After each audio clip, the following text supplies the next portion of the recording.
बिस्मिल्लाहिर्रहमानिर्रहीम, अस्सलाम वालेकुम। मैं हूँ फैसल अली, मेरे साथ सीनियर जर्नलिस्ट हम न्यूज़ से मुंसलिक जनाब नादिर बलोच मौजूद हैं। पाकिस्तान तहरीक इंसाफ ने एक बड़ा पावर शो किया यहाँ रावलपिंडी के 6 रोड पर। जो मनाजर हमने आज खुद देखे, जो जलसे का अहवाल था वो आपको वक्तन फ़वक्तन आगाह किया। उससे अहम मामला, जिस वक्त हम यहाँ रावलपिंडी के मरी रोड से वापस आईजेपी रोड की जाने आ रहे थे तो हमें बहुत बड़ी तादाद में काफ़िले नज़र आए, क्योंकि जब इमरान खान साहब के ख़िताब के हवाले से डिले की खबरें सामने आ रही थी तो उस वक्त कुछ ये अफवाहें थी कि इमरान खान साहब के साथ कुछ लोग मुज़ाकरात की बात कर रहे हैं कि वो किसी ऐसे ऐलान से रुक जाएं जो वो कर सकते हैं। एक ऐसा ऐलान जो कि एक नई मुसीबत, सियासी हवाले से भी, हर हवाले से भी हुकूमत वक्त के लिए और मुल्क के निज़ाम के लिए एक नई मुसीबत खड़ा कर सकता है, कोई ऐसा ऐलान। तो फिर तकरीबन एक ऐसा ही ऐलान इस वक्त हो चुका है और उस ऐलान के हवाले से भी आपके सामने डिटेल्स रखेंगे। इमरान खान साहब की इस तकरीर में मज़ीद जो पॉइंट्स हैं उनके हवाले से भी कुछ चीज़ें जिसमें उन्होंने किसी को कोई मैसेज दिया, एग्जैक्टली उन्होंने जो फाल ऑफ ढाका था उसकी जो हालिया कुछ रोज़ पहले पाकिस्तान के सिपह सालार ने जिक्र किया था। फिर एक और चीज़ के जो सियासी रोल है, फिर इदारों का, ये तमाम तर चीज़ें। सबसे पहले नाज़िर बलोच साहब ये बताइए कि असम्बलियाँ जो हैं उससे इस्तीफ़ों का ऐलान कर दिया गया है और टेक्निकल ग्राउंड्स पे आप ये बताएं कि क्या अक्सरियत मौजूद है तहरीक इंसाफ के पास KPK में और पंजाब में, और अब इतने ज़्यादा इस्तीफ़े आएंगे तो ये मैनेज कैसे होगा? जी बहुत शुक्रिया फैसल। जैसा कि आपके इल्म में है कि इमरान खान साहब का ऐलान जो है वाकई सब के लिए बहुत बड़ा सरप्राइज था। यस, यानी कि ये वो खबर थी जिसकी हमने एड़ी चोटी का जोर लगाया। नहीं मिल भाई, इवन के असद उमर को भी आखिरी वक्त तक नहीं पता था, शरी मजारी को नहीं पता था, और जो मतलब है कि शाह महमूद कुरैशी वो भी नहीं जानते थे कि इमरान खान ऐसा सरप्राइज जो है ऐलान करेंगे। या तो फिर यह है कि इसको इतना हाई कॉन्फिडेंशियल रखा गया कि इसकी कानो कान किसी को खबर ही नहीं होने दी गई। और इमरान खान साहब ने बिलाखिर बहुत सी चीज़ें खुद ही वाज़ेह कर दी कि वो डिले क्यों हुए। वो डिले इसलिए कि उन्होंने कहा कि बहुत सारे काफिले जो, और वो तो हमने अपनी आंखों से देखे, वो हमने अपनी आंखों में आईजेपी रोड, आपको पता है कि मेरा घर उसी साइड पे जब इस वक्त भी माजरा चाहता हूँ, जब आप यहाँ पर आए मेरे पास, हम आपके दौलत कदे पर मौजूद हैं। अच्छा, इमरान खान साहब ने शायद 11th आवर तक ये किसी को इसलिए भी नहीं बताया कि आपने देखा पिछले अरसे में जो कुछ हुआ, कुछ लोगों पर शायद उन्हें ट्रस्ट नहीं रहा। कुछ ऐसे लोग हैं जो कि निकल लिए, जाहिर है कि वो बात निकल रही थी। उन्होंने कहा था कि मैंने कार्ड अपने सीने में रखे हुए आखिरी कार्ड तक, और वो आखिरी कार्ड आज ये है कि तमाम असम्बलियां डिसॉल्व करने या असम्बलियों से निकलने। देखिए उन्होंने दो अल्फाज इस्तेमाल किए, असम्बलियों से निकल रहे हैं, असम्बलियों डिसॉल्व कर रहे हैं। हाँ, हम इस सिस्टम का हिस्सा नहीं रहेंगे, यानी कि इस सिस्टम का हम हिस्सा नहीं रहेंगे। और कुछ लोग ये उठा रहे हैं कि जी क्या परवेज इलाही साहब इस्तीफा देंगे या नहीं। मुझे याद है कि आज उनकी यहाँ जलसे में गैर मौजूदगी पर भी सवाल आते हैं। नहीं, वो गैर मौजूदगी बनती थी कि वो हुकूमती सतह पर वो इस जलसे का हिस्सा नहीं बन सकते। तो हाँ, वो उस लिहाज से उसका ऐलान पहले कर चुके थे कि वो तमाम फैसिलिटेशन जो है वो करेंगे, लेकिन वो किसी उस पर नहीं आएंगे।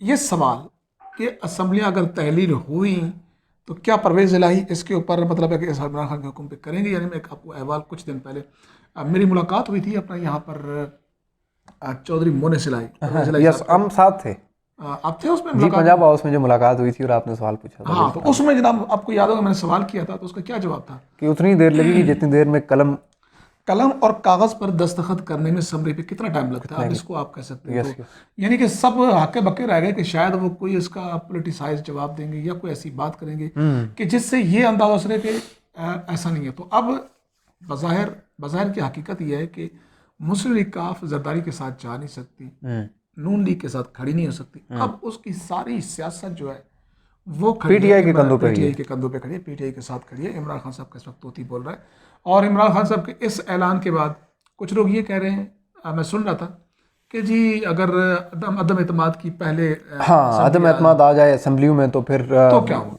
मसला इमरान खान के पास जो 176 सीटें हैं वहाँ पे आप इलेक्शन कराएंगे। क्या आप खैबर पख्तूनख्वा पूरी वहाँ पे तो असेंबली डिसॉल्व होगी ना, वहाँ पर तो आप अदम एतमाद ला ही नहीं सकते। वहाँ पे तो 2 तिहाई अक्सरियत है इमरान खान की। तो क्या पूरे सूबे में जो है आप 140 सीटें या जितनी भी सीटें हैं उस पर इलेक्शन कराएंगे? तो इसका सवाल नफी में है। वो हुकूमत, वो वज़रा जो मुसलसल प्रोवोक कर रहे थे, एक ही सवाल उठा रहे थे, वो एंकर पर्सन कि जी आपको ज़्यादा मसला है तो आप सिस्टम से निकल जाए। अब वो निकल गए, अब उनका इम्तिहान शुरू हो गया और उनके अभी आप तबसरे सुने, तजिए सुने, सफ़े मातम बिछी हुई है। अच्छा, इमरान खान साहब ने जो तकरीर की आपने बहुत गौर से सुनी, बल्कि हम दोनों ने पता उसमें उन्होंने क्या कहा कि हमारे इदारे माजी की गलतियों से नहीं सीख रहे। और फिर उन्होंने ये भी कहा कि ये जो कहा जा रहा है कि साजिश नहीं हुई, वही लोग साजिश में शामिल थे, किसी को कहा गया ये? देखें, आज उन्होंने बेसिकली तो जनरल बाजवा साहब की उस तकरीर का रीबटल था जो उन्होंने फेयरवेल की। हाँ, जो फेयरवेल में वो पहले नहीं कर रहे थे इस तरह, लेकिन ये सबको एक्सपेक्टेड था, लेकिन उन्होंने नाम नहीं लिया। ये एक उन्होंने बचत की, नाम लिए बगैर। ज़ाहिर है कि इशारा सबको पता चल जाता है कि इशारा किसकी तरफ है।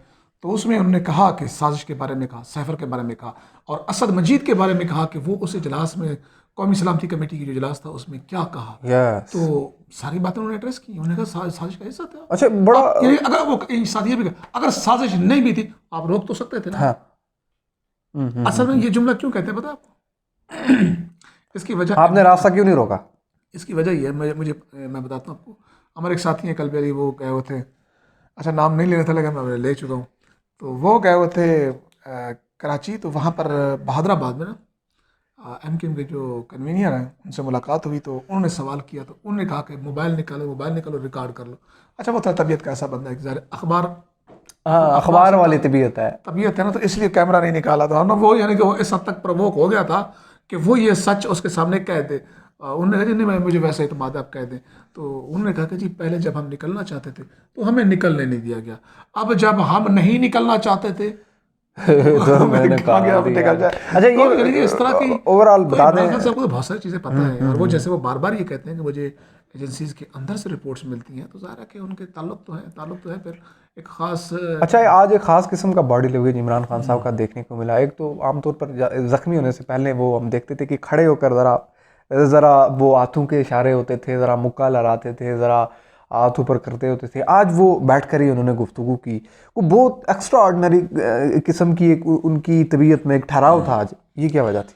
नहीं, बात तो डेफिनेटली एक, जब आप खड़े होकर तकरीर कर रहे होते हैं, जब आपको पेन नहीं होता, एक आपकी टांग जो जिसमें 4 फायर लगे हो, फिर आपको हेलीकॉप्टर में और हेलीकॉप्टर गाड़ियों में सफ़र कर पहुंचना, और फिर ऊपर कैसे लाए वो सबने देखा। तो मेरे ख्याल में ऐसे मंजर में, ऐसी चीज़ों में, उसके बावजूद उन्होंने एक मैं कहता हूँ नपीतुली कैलकुलेटेड यस। स्पीच की, और तमाम चीज़ों को एड्रेस किया। जिस चीज़ की हम तवक्को करते, एक चीज़ हमारी तवक्को से बरक्स हुई, वो असेंबली से निकलना है। बाकी तो उन्होंने सारे सवालों के जवाब दी। इस्लामाबाद ना आने की वजह भी बता दी कि मेरी वो तो 26 साल तकरीबन पंजाब हुकूमत के साथ उनका था कि हम नहीं आएंगे इस्लामाबाद की नहीं, तरफ। मतलब यह है कि वो ये है कि यहाँ पे आते हैं, लेकिन कुछ कुछ लोगों को लाठीचार्ज सवाल होता थे है। कि कौम शायद को वो उन्होंने जाए। इम्तिहान में भी नहीं डाला, और अब PDM के लिए एक बड़ा इम्तिहान कर छोड़ दिया। यस। बाकी पाकिस्तान तहरीक इंसाफ की जो सीनियर लीडरशिप है, जो गुफ्तगू उनकी जानिब से की, उसमें काफ़ी ज़्यादा बिलखुसूस आदम स्वाति की गुफ्तगू सख्त क्रिटिसिज्म किया अच्छा, गया। आखिरी एक बात मैं ऐड कर दूं आपके नाज़रीन के लिए। लोग सवाल कर रहे हैं कि तादाद कितनी थी। तादाद किसी की? ठीक है ना भाई, सुहेल वड़ैच साहब का एक तारीखी जुमला है, मैं यहाँ पे दोहरा देता हूँ कि जब बात 1 लाख से ऊपर चली जाए ना, तो वो मिलियंस होती तो वो मिलियंस होते हैं। है, वो फिर लाखों में शुमार होता है। बहरहाल जी, तो आज यहाँ की पे आपने देखा कि 3 किलोमीटर का एरिया देखा, उसके बाद कमर्शियल मार्केट में हमने देखा, उसके अतराफ की मार्केट देखी, यहाँ फिर IJP वहाँ रोड से तक 12 किलोमीटर हम तय करके 13 किलोमीटर नवाज शरीफ पार्क के अंदर देखा, नवाज शरीफ स्टेज पार्क के में दोनों देखा, तरफ उसके देखा। पिछले साइड में बहरहाल देखा। काफिले, यानी कि टोलियां। जाहिर है कि ये जगह एक आम नहीं है कि जहाँ पे लोगों को पता। लोग बेचारे, बहुत से लोग तो इसलिए भी नहीं पहुंच सके कि उनको पता नहीं था कि जगह है कहाँ पे। हाँ, अगर आप परेड ग्राउंड करते, हाँ अगर आप कहते कि हम उधर करते, तो फिर देखते कैसे, मतलब आपको मजमा भी और आपको उस तरह ड्रोन भी आपको सही उसको कवर कर सकते। एरियल व्यू से बिल्कुल। नादिर बलोच साहब को और हमें इजाज़त दीजिए। चैनल को ज़रूर सब्सक्राइब कीजिए। अगली वीडियो में होगी मुलाकात। अल्लाह हाफिज़।